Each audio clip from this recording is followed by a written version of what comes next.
Ring का मुकाबला, गाड़ी का मुकाबला, वाल पुट्टी का मुकाबला, टाइल्स मार्बल ग्रेनाइट का मुकाबला, पोटिको का मुकाबला, साहब वो स्टील के गेट का मुकाबला, ये सारे मुकाबले हो चुके हैं। उन मुकाबलों से सिवाय परेशानी, रुसवाई, हसरत, मायूसी, कर्ज के बोझ में दबना, एहसास कमतरी का शिकार होना, झुंझुला के जहर खा लेना, इसके अलावा कोई फायदा नहीं हुआ दुनिया को। अब करना यही है कि अब वो मकान का मुकाबला नहीं, अब नेकी का मुकाबला करना है। बस अब नेकियों का मुकाबला करना है। नेकियों का मुकाबला जिस दिन समाज में और घर में हो जाएगा, उस दिन घर में अगर फाका भी हो तो भी चेहरा बादशाहों की तरह खिला हुआ रहेगा। इन्नल्लाह ला यंजुरु इला सुवरिकुम व अमवालिकुम। मुस्लिम शरीफ की हदीस में आया है कि अल्लाह ताला तुम्हारी सूरतों और तुम्हारे माल को नहीं देखता है, वलाकिन यंजुरु इला कुलूबिकुम व अअमालिकुम। अल्लाह तुम्हारे दिलों को और तुम्हारे अमाल को देखता है। चेहरा सजाने की सारे लोग फिक्र करते हैं। शादाब भाई कह रहे थे कि एक शायर आया था, साहब ये तेल वो तेल, ये साहब फेयर एंड लवली, वो यानी सजाना करना लोग करते, चेहरा बहुत लोग सजाते हैं। और औरतें तो सजती हैं, चलो ठीक लगता है, वो अपने शौहर के लिए सजती हैं, और जितनी देर मेकअप करेंगे अपने शौहर के लिए सवाब ही मिलेगा उसको। हाँ, शादी ब्याह में दूसरों को दिखाने के लिए करेंगे तब तो सिवाय गुनाह कर कुछ नहीं होगा। लेकिन मर्द ये मेकअप क्यों करते हैं? मर्द को चूड़ी जेब नहीं देती है, मर्द के हाथ में तलवार जेब देती है। मर्द जुल्म के खिलाफ लड़ता है, मर्द समाज के अहंकारियों के खिलाफ लड़ता है, मर्द समाज को इंसाफ से भरने के लिए पैदा हुआ है। मर्द बाहर धूप में जलकर कमाकर अपने बाल बच्चों को आराम से रखने के लिए पैदा हुआ। तो मर्द तो बहादुरी के लिए पैदा हुआ। लेकिन जब मर्द सजने लगे और औरतें जींस टी शर्ट पहन के काम करने लगे, समझ लें कि अब दुनिया को तबाह होने से कोई नहीं बचा पाएगा। जब काम उल्टा पुल्टा होता है तो घर में तबाही आती है। घर के सारे लोग गार्जियन बन जाएं, घर का तबाह होना बिल्कुल आसान है। कोई किसी से मोहब्बत करके बात ना करे, एक साथ बैठ के खाना ना खाए, एक दूसरे की बात अच्छी ना लगे, उस घर को बर्बाद होने से कोई ताकत नहीं बचा सकती है। जहां मोहब्बत नहीं है वहां कामयाबी कभी नहीं होगी। तो आज पूरी दुनिया के मुसलमान इसी तरह से जी रहे हैं। मुसलमान तो छोड़िए, सारे इंसान उल्टा पुल्टा सब काम। मर्द घर में बैठ के मोबाइल चलाते हैं, औरतें बेचारी स्कूल 5 घंटे दौड़ के पढ़ा करके आकर के महीने तक तनख्वाह कमा करके शौहर को देती है। ये शौहर बेचारा सो के लेट के बाइक से पहुंचाना, बाइक से वापस लाना, गुलामी करना, ये मर्द का काम हो गया। जबकि कुरान ने कहा अर्रिजालु क़व्वामून अला निसा, मर्द औरतों पे हाकिम है। अब ये हाकिम बेचारा महकूम हो गया, और जो महकूम थी अब वो हाकिमा हो गई हैं। दुनिया को तबाही से कोई नहीं बचा पाएगा। दुनिया अल्लाह की है, अल्लाह ने बंदों को पैदा किया है, अल्लाह ने बंदों की हिदायत के लिए पैगंबरों को भेजा है। इनके मुताबिक चलोगे तो दुनिया में सुकून चैन मिलेगा, मरने के बाद भी जन्नत हमने तुम्हारे लिए तैयार करके रखी। अगर पैगंबर के खिलाफ चलोगे तो जहन्नम में तो आग में जलना ही है, वो तो तुम्हारे लिए ही है जो नबी का नाफरमान होगा। बाकी दुनिया में भी चैन से तुझे जीने नहीं दूंगा। चूंकि अल्लाह तबारक व तआला हवा देना जानता है, तो उस हवा को आंधी में बदलना भी जानता है। अल्लाह तबारक व तआला अगर हमें दिन देना जानता है, तो अल्लाह ताला सूरज में ग्रहण लगा के रोशनी छीनना भी जानता है। अल्लाह ताला हमें अगर जवानी देना जानता है, तो इस जवानी को बुढ़ापे में तब्दील करके हाथ पाँव में कपकपी वाली बीमारी भी देना जानता है। इसलिए अल्लाह तबारक व तआला बंदों को छूट देता है कि तुमको जैसे जीना है जियो, बाकी हम तेरे साथ क्या सलूक करेंगे वो हमको मालूम है। अल्लाह तबारक व तआला आज नाराज है बंदों की हरकतों से, चूंकि बंदा सारा उल्टा पुल्टा काम कर रहा है। मर्द को बहादुरी से जीना चाहिए तो मर्द बिल्कुल औरत बन के जी रहा है। औरतों को पर्दे में रहना चाहिए तो औरतों को अब घर की दीवारें काटने दौड़ती हैं। अब उनको घर में अच्छा ही नहीं लगता है। गांव देहात की औरतों में थोड़ा सा पर्दा था भी, तो अब ये मोबाइल ने वो सारी कसर तो में निकाल दी। अब इसे भी बाहर निकलने, बाजार घूमने, होटल में बैठ के हफ्ते में एक दिन खाने, गरीब से गरीब शौहर बेचारा बाहर कमाता है, मजदूरी करता है, उनके पैसों से इनको बाजार घूमने का शौक पैदा हुआ। शहरों की तो बात ही छोड़िए, कुरान पाक ने कहा था वह करना फी बुयूतिकुन्ना वला तबर्रजना तबर्रुजल जाहिलिया। ये कुरान शरीफ में आया है, जो अल्लाह हमको पैदा किया, आपको पैदा किया, सारी दुनिया को पैदा किया, उस अल्लाह का ये कानून है। अल्लाह ने क्या कहा कि करना फी बुयूतिकुन्ना, ए औरतों अपने घरों में ठहरी रहो, अपने घरों में ठहरी रहो। वला तबर्रजना तबर्रुजल जाहिलिया, जैसे इस्लाम के आने से पहले एज ऑफ इग्नोरेंस यानी दौरे जाहिलियत में बेपर्दगी आम थी, कपड़ा बराए नाम औरतें पहनती थीं, समाज में ज़नाकारी चरम सीमा पे थी, पड़ोस की औरतों की आबरू गैर महफूज थी, सौतेली माओं के साथ बदसलूकी आम थी। तो अल्लाह कहता है कि अब इस्लाम आ गया है, तुम जाहिलियत के दौर की औरतों की तरफ मारे मारे मत फिरा करो। वला तबर्रजना तबर्रुजल जाहिलिया, दौरे जाहिलियत की तरह आवारा मत फिरो, इसका उसका मुंह मत तको, दूसरों की दीवार मत तको। अल्लाह रब्बुल इज्जत ने कहा कि अपने घरों में ठहरी रहो और अपने बदन पे कपड़े डाली रहो। अब जरा हालात देखिए, जो अल्लाह रोजी देने वाला है, जो अल्लाह हमें पैदा करने वाला है, जो अल्लाह हमें मौत देकर दोबारा जिंदा करके मेरे स्याह सफेद का हिसाब लेने वाला, उस रब्बे करीम के कानून को किस कदर ठठाई के साथ ये बंदा ताक पे रख करके अपने मन के हिसाब से जी रहा। तो मालूम है इसकी सजा क्या मिली। जहन्नम तो वहां है, जैसे ये दुनिया है उसी तरह वो दुनिया भी है, आखिरत कहते हैं। जिस तरह अभी रात है ये सच है, उसी तरह वो दुनिया है, सच है। जैसे सूरज डेली निकलता है डूबता है, ये फैक्ट है, उसी तरह वो दुनिया भी हक है कि मरने के बाद हिसाब किताब लिया जाएगा। चाहे तुर्रम खां हो, सिकंदर खां हो, रुस्तम खां हो, चाहे कोई भी पठान हो, कोई भी राजपूत हो, कोई ब्राह्मण हो, कोई बच नहीं पाएगा अल्लाह के अजाब से। अल्लाह कहता है कि अल-यौम नख्तिमु अला अफ़वाहिहिम, क़यामत के दिन आज हम इन काफिरों बदकारों के मुंह को सील कर देंगे। वह तुकल्लिमुना ऐदीहिम, उनके हाथ मुझसे बात करेंगे। ये हाथ अल्लाह से बात करेगा। ये कोई मौली साहब नहीं बोल रहे हैं, बरेली के आला हजरत नहीं बोल रहे हैं, बल्कि अल्लाह कहता है वह तुकल्लिमुना ऐदीहिम, यानी इनके हाथ अल्लाह से बात करेंगे। ये हाथ नेकी के लिए उठा था या बदकारी के लिए उठा था, ये हाथ अदल के लिए उठा था या जुल्म के लिए उठा था, ये हाथ किसी को फायदा पहुंचाने के लिए उठा था या किसी को कष्ट पहुंचाने के लिए उठा था। दुनिया में कोई किसी का हाथ अगर नहीं भी पकड़े तो दुनिया में जीना है 70, 80, 90 साल, ये तो एक सेकंड है अल्लाह के नजदीक। बाकी मरने के बाद जिस दुनिया में दाखिल होना है वहां का एक दिन 50,000 साल के बराबर होगा। उस दुनिया में बंदा बच के नहीं जा पाएगा, इस दुनिया में भी नहीं बचेगा। इस दुनिया में भी अल्लाह ने किसको छोड़ा है?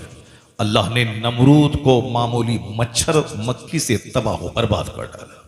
इस दुनिया में फिरौन जैसे 400 साल जबरदस्त हाकिम, 4 दिन नहीं, 4 महीना नहीं, 4 साल नहीं, 400 साल जो इस रुए जमीन पर का एक हिस्सा मिस्र है वहां का हाकिम बना रहा, जुल्म करता था ताकि कोई मेरा मद्दे मुकाबिल ना खड़ा हो। उसको किसी नजूमी ने कहा था कि एक लड़का पैदा होगा तेरी सल्तनत को हिला डालेगा। उन्होंने मारे गुस्से के जितने पैदा होने वाले लड़के थे सबको ज़बह करना शुरू कर दिया। न कोई मर्द बचेगा, न इसकी हुकूमत के खिलाफ इसको आंख दिखलाएगा। चुनांचे अल्लाह रब्बुल इज्जत जब उसको तबाह करना चाहा तो उसकी अक्ल पे पर्दा डाल के उसी के घर में जनाब मूसा अलैहिस्सलाम की परवरिश फरमा दी, उसकी तबाही का इंतजाम फरमाया। 400 साल की लंबी उम्र देने के बाद अल्लाह ने उसे पानी में डूबा के तड़पा तड़पा के मार दिया। फिरौन घिघियाता रहा, कहता रहा कि अब मैं ईमान लाता हूं। अल्लाह ने कहा अल आना वक़द असैत क़ब्ल व कुन्त मिनल मुफ़सिदीन, अभी तू ईमान लाता है, अभी जब मौत को देखा डूबना लगा तब कहता है कि मैं ईमान लाता हूं।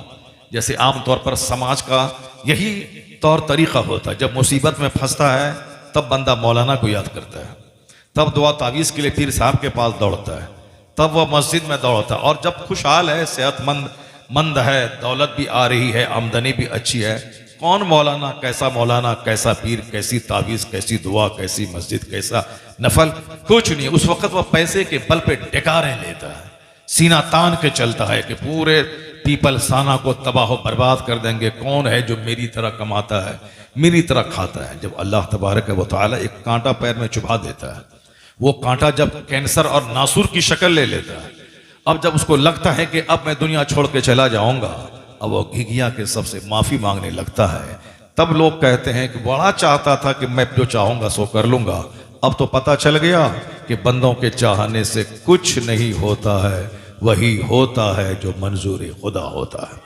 अल्लाह ताला बड़े बड़े घमंडियों को तोड़ डाला, छोटा सा घर बना के, छोटी सी गाड़ी खरीद के, छोटे से 2-4 बच्चे पैदा करके, खूबसूरत बीवी करके, 2-4 गाड़ी खरीद के क्या इतराता है। यहां तो 1 महीने तक फिरौन चलता, अपने बाग में चलता। आया है रिवायत में, इतनी दौलत उसके पास थी कि 1 महीने तक अगर फिरौन चलता तो सिर्फ अपने बाग में चलता।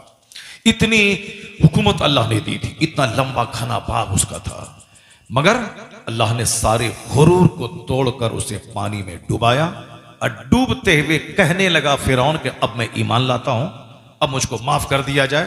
तो अल्लाह कहता है नहीं, ऐसा नहीं होगा, आज हम तेरी लाश बचाएंगे, आज फलयौमा नोनज्जी का बेबदने का, आज मैं तेरी डेड बॉडी बचाऊंगा। क्यों बचाऊंगा? ताकि तेरे बाद जितने लोग आए उनके लिए तू इबरत का सामान बन जाए। ले तकून लेमन खल्फक आया, कुरान शरीफ में आया है कि जब वो कहने लगा कि मैं ईमान लाया, तो अल्लाह कहता है नहीं, फलयौम नुनज्जी का बेबदने का ले तकून लेमन खल्फक आया व इन्ना कसीरम मिनन नास अन आयातिना लगाफिलीन। अल्लाह कहता है ये और बात है कि अक्सर लोग निशानियों से गाफिल हैं, हिदायत से गाफिल हैं, वो देखने के बाद अक्सर लोग नहीं मानेंगे, लेकिन हमने तो इबरत बनाया ताकि जो जन्नती है, जो नसीहत पाने वाला है, जो अल्लाह से डरने वाला है, वो इस कहानी से इबरत हासिल करे, वो अल्लाह से डरने लगे, अपने दिल को अल्लाह के खौफ से भर डाले। बाकी जो नहीं डरेगा उसके लिए तो आज मैंने जैसे फिरौन को डुबाया 400 साल बादशाहत देने के बाद, वैसे ही तुमको जहन्नम की आग में डाल दूंगा। जहन्नम में इतना बड़ा पेट है जहन्नम में, आज ही दुनिया में 1000 करोड़ की आबादी, अभी दुनिया की जो मौजूदा आबादी, जिसमें 200 करोड़ मुसलमान हैं, बाकी 500-600 करोड़ क्रिश्चियन यहूद हैं, बाकी 1 करोड़ के करीब यहूदी हैं, और बाकी और दूसरे मुशरिक लोग 1 करोड़ के करीब हैं। इस तरीके से 1000 करोड़ की आबादी दुनिया की है।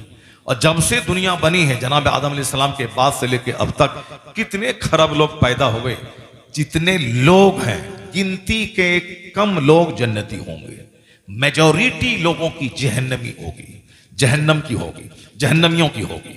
और जहन्नम में जब सारे लोगों को अल्लाह डाल देगा, सारे मगरूरों को, सारे घमंडियों को, सारे इतराने वाले को, सारे मस्जिद मदरसा आलिम मौलाना जलसा जुलूस की तौहीन करने वालों को, बुत परस्तों को, सबको जब जहन्नम में डाल देगा, तो अल्लाह ताला कहेगा हलीम तलाती, क्या तू भर गया, तेरा पेट भर गया?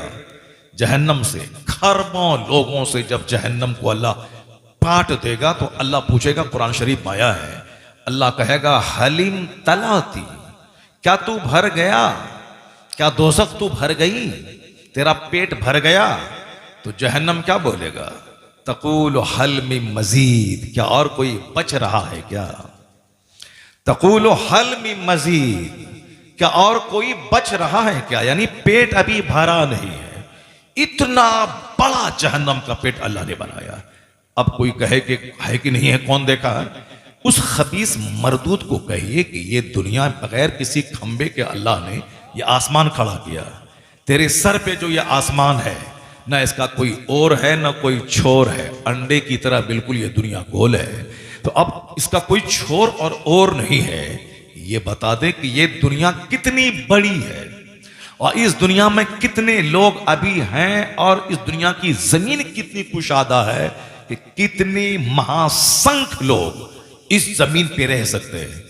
दुनिया का 75% हिस्सा समंदर का है, पानी का है, और वो पानी का हिस्सा ये साइंटिस्ट भी कहते हैं और ये इस्लाम भी कहता है, और समंदर का हिस्सा है 25% हिस्सा से 75% समंदर है, समंदर है। 25% खुश्की का है जिस पर आप बैठे हुए हैं, जिस पे खेती बाड़ी होती है, जिस पे सड़कें बनती हैं, बाजार की तामीर होती है, मकानात बनते हैं।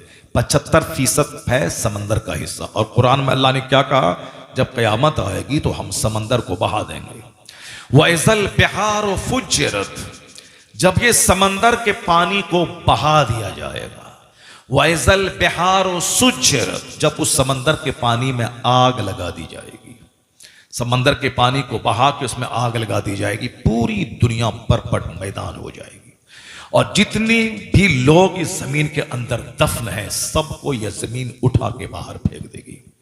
सबको यौम इज़िन तुहद्दिसु अखबारहा, जिस दिन यह जमीन अपनी खबरें बताएंगी।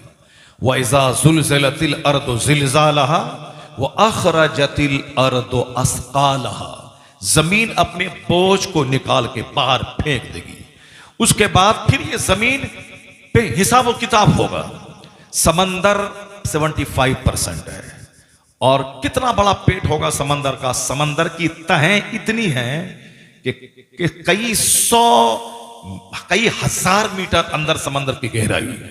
वो टाइटैनिक जहाज जिसको देखने के लिए 4 खरबपति ब्रिटेन का जो जा रहे थे, और टाइटैनिक जहाज जो बहुत पहले डूबा था, उसका मलबा को देखने के लिए 2 करोड़ रुपया का टिकट लेकर ये 4 अरबपति उस पनडुब्बी में सवार होके नीचे जा रहे थे, ताकि वहां उस जहाज के मलबे को देखें। कितने गरीब, लाखों करोड़ों गरीब हैं, कैंसर से पीड़ित हैं, बीमार हैं, गरीब औरतें हैं जिनकी शादी नहीं हो रही है, वो सब नहीं। ये बताएं, 4 अरबपति 2.5 करोड़ रुपए का टिकट लेकर के, अभी था ना 20 साल पहले जो वो लोग मरे अंदर, जो समंदर में घुसे थे, वो टाइटैनिक जहाज का मलबा, जो 100 साल पहले जो जहाज डूबा था, उस जहाज का मलबा आज तक समंदर के अंदर मौजूद था। वो मलबा धीरे धीरे बह रहा था, तो वैज्ञानिकों ने कहा कि मलबा अब कुछ साल के बाद खत्म हो जाएगा। ये खरबपति लोग उस पनडुब्बी को किराए पे लेके अंदर गए, तो बस अंदर ही जाके ऐसा फटा गुब्बारे की तरह अरबपति अपने बेटे के साथ वहीं लाश के टुकड़े टुकड़े हो गए।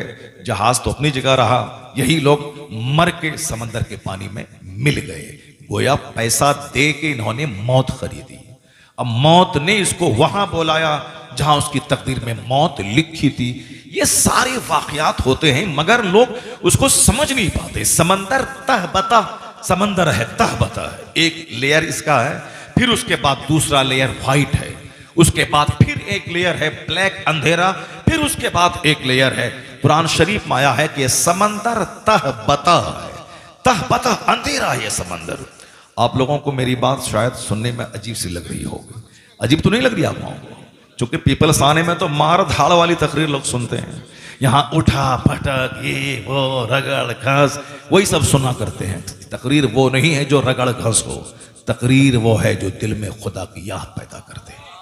तकरीर वो है जो आंख से आंसू के कतरे ले आए। तकरीर वो है जो अपना मकसद हयात बता दे। तकरीर वो है जो बदन में अल्लाह का डर पैदा कर दे। कुरान शरीफ में यही सारी बातें, मैं कुरान ही तो पढ़ रहा हूँ, कुरान ही तो पढ़ के सुना रहा हूँ तकरीर। और यही कुरान सरकार दो जहां इस्लाम पे नाजिल हुआ, और हुजूर ने सारी जिंदगी कुरान पाक का दर्स लोगों को देते रहे, समझाते रहे। और कुरान पाक छोड़ के सरकार अपनी कब्र अनवर में आराम कर रहे हैं, और सारे गुलामों को वहीं से देख रहे हैं। देखते हैं कौन कुरान पे कितना अमल करता है, कौन फिल्म के हीरो की नकल करता है, कौन एक्टर की नकल करता है, कौन क्रिकेटर की नकल करता है, कौन किसी चमार की नकल करता है, कौन किसी खबीसा की नकल करता है। तुमको जो मन में आए कर लेना।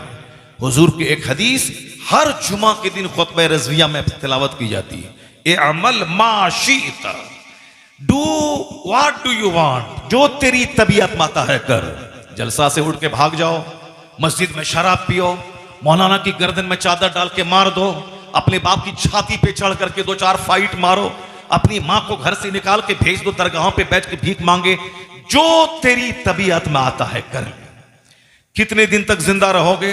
60 साल, 65 साल, 70 साल, 80 साल, 90 साल, ये अल्लाह के नजदीक 1 सेकंड है। इसके बाद क्या करोगे? अल्लाह के रसूल फरमाते हैं, ए अमल माशीता कमा तुदीन तुदा। अलबत्ता याद रखना, जैसा करेगा वैसा अंजाम भुगतने के लिए तैयार रहना। हर जुमा के दिन इस हदीस पाक की तिलावत होती, ए अमल माशीता। मगर ट्रेजेडी यह है कि आजकल लोग अपने पीर की बात करता है, कुरान की बात नहीं करता है। आजकल लोग अखबार की बात करता है, कुरान की बात नहीं करता है। अपने पीर की करामत बयान करता है, मगर कुरान शरीफ नहीं बयान करता है। अपने पीर के बाल बच्चों की जिंदगी बयान करता है, मुस्तफा की जिंदगी बयान नहीं करता है। सरकार के सहाबा की जिंदगी बयान नहीं करता है। हुजूर ने कहा था, असहाबी कन नुजूम बिअय्यहिम इक्तदैतुम इह्तदैतुम। मेरे सहाबा सितारों की तरह है, जिसकी तुम पैरवी करोगे हिदायत पा जाओगे। तो सहाबा सितारे की मिसल है, जिसकी पैरवी करोगे, जिसकी जिंदगी का मुताला करो, जिसका तुम फॉलो करोगे, राह रास्त पे आ जाओगे। सहाबा कराम में सिद्दीक अकबर की जात लाजवाब है, हजरत उमर फारूक आजम की जात लाजवाब है।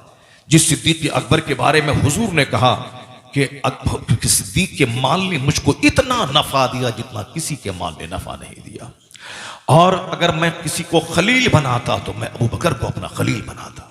हजरत उमर के बारे में सरकार फरमाते हैं, अगर मेरे बाद नबी का आना पॉसिबल होता, अगरचे मेरे बाद कोई नबी नहीं आएगा, मैं आखिरी पैगंबर बन के आया हूं, लेकिन अगर इन केस अगर कोई पैगंबर का आना संभव होता तो उमर मेरे बाद नबी होते।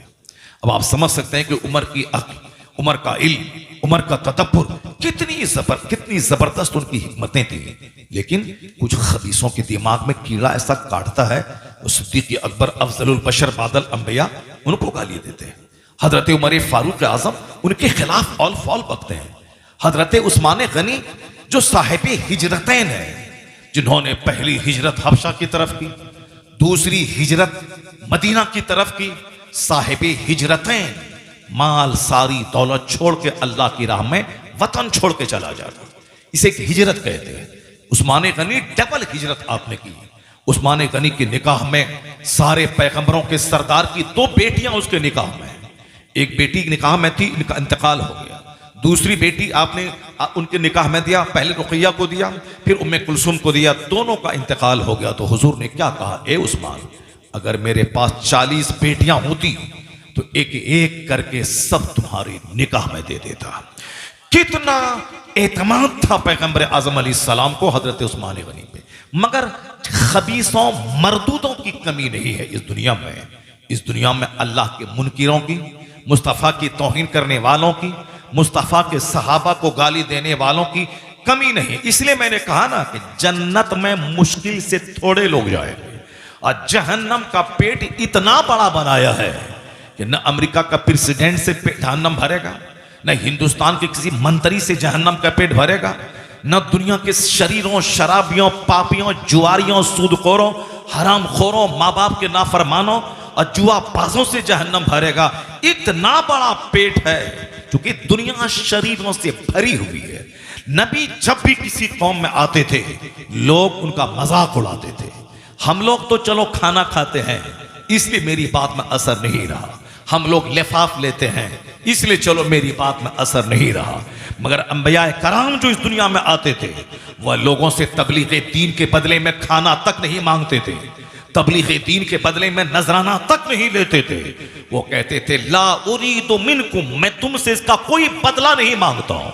आज शरीर बदतमीज किस्म का आदमी जिसको नमाजी नहीं बनना है, जन्नती नहीं बनना है, शरीफ नहीं बनना है, जिसको खबीस मरदूद ही रहना है, वो कहता है कि मौलाना की तकरीर में असर कहां रहा, ये तो लिफाफ लेते हैं तो खाना खाते हैं।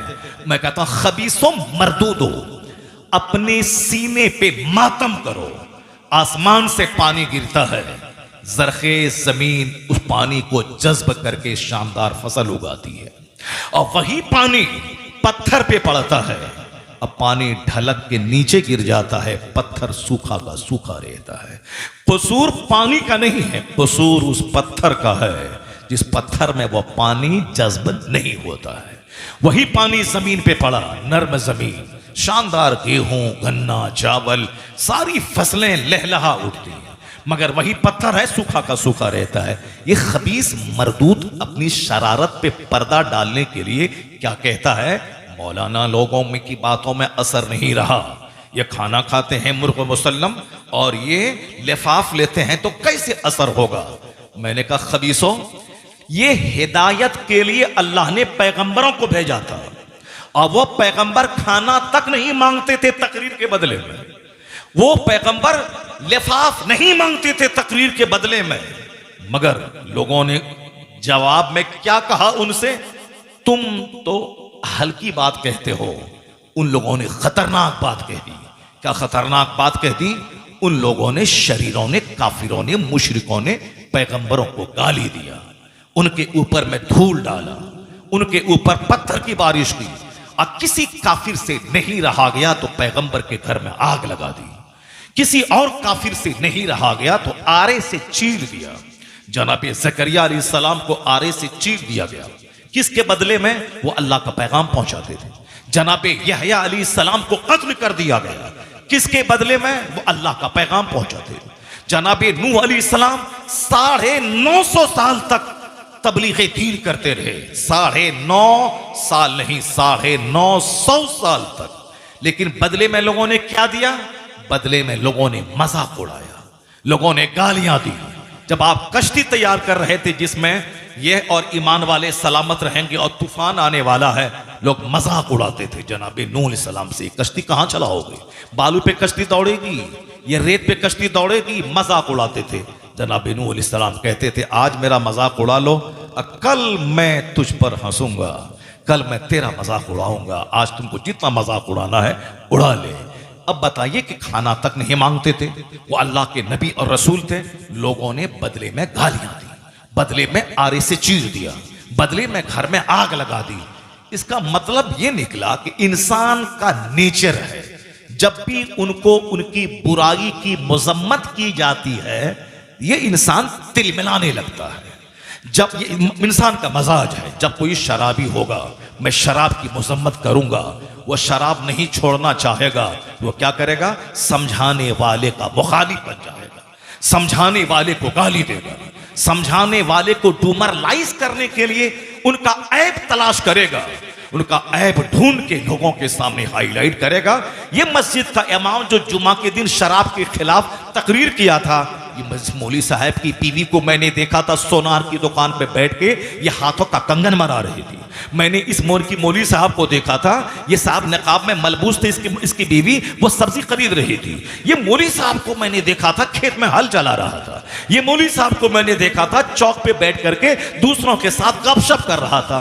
यानी बिना बगैर सर पैर की बातें बोलना, क्योंकि सीने में लगी है उनके आग, उनको वह शराबी है, शराब के खिलाफ उसने तकरीर की है, इसलिए वो बदन हाथ तिल मिला रहा है, वह सामने वाले लोगों के सामने जलील और रुस्वा हो रहा है।